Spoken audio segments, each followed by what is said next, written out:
ఉత్తరాదిని హిమపాతం వణికిస్తోంది.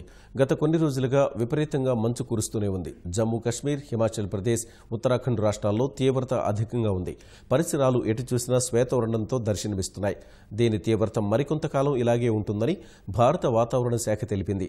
పర్యాటక నగరాలైన సిమ్లా, నార్కందా, కుర్ఫీ, దల్హౌజీ, ధర్మశాల, మనాలిలో వర్షం కురిసే అవకాశముందని, కల్పా, చిట్కుల్, కిన్నౌర్, కీలాంగ్ పట్టణాల్లో భారీగా హిమపాతం ఉండవచ్చని వాతావరణ శాఖ పేర్కొంది.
హిమాచల్ ప్రదేశ్లో కీలాంగ్ పట్టణంలో కనిష్ట ఉష్ణోగ్రతలు నమోదయ్యాయి.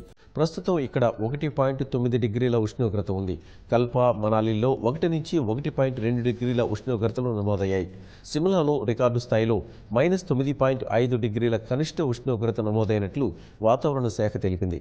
విపరీతమైన మంచు కారణంగా జమ్మూ కశ్మీర్, హిమాచల్ ప్రదేశ్, ఉత్తరాఖండ్ రాష్ట్రాల అధికారులు అప్రమత్తంగా ఉండాలని, హిమపాతం అధికమైతే తక్షణం చర్యలు తీసుకునేందుకు సిద్ధంగా ఉండాలని కేంద్ర హోంమంత్రిత్వ శాఖ సూచించింది.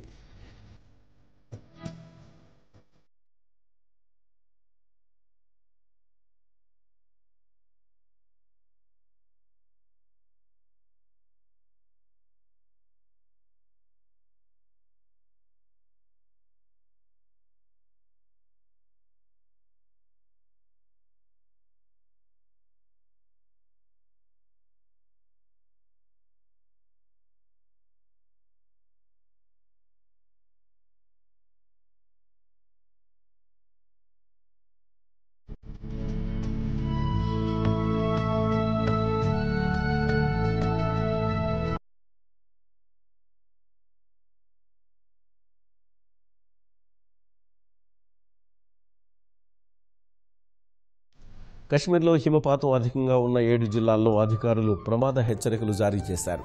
బందిపోరా, బారాముల్లా, అనంతనాగ్, కుల్గాం, బుద్గాం, కుప్వారా, గందర్బల్ జిల్లాల్లో మంచు అధికంగా కురుస్తుండటంతో ప్రజలు ఇళ్ల నుంచి బయటకు రావద్దని అధికారులు సూచించారు. కశ్మీర్ లోయలోని చాలా ప్రాంతాల్లో ఎడతెరిపి లేకుండా మంచు కురుస్తూ ఉండడంతో కొన్ని రహదారుల్ని మూసివేశారు. కశ్మీర్ లోయలో ప్రధాన రహదారైన మొఘల్ రోడ్డును అధికారులు మూసివేశారు. హిమపాతం కారణంగా చాలా ప్రాంతాల్లో యాపిల్ తోటలు దెబ్బతిన్నాయి. పంటలు దెబ్బతిన్న రైతులకు రాష్ట్ర విపత్తు నిర్వహణ నిధి నుంచి పరిహారం చెల్లిస్తామని జమ్మూ కశ్మీర్ ప్రభుత్వం ప్రకటించింది.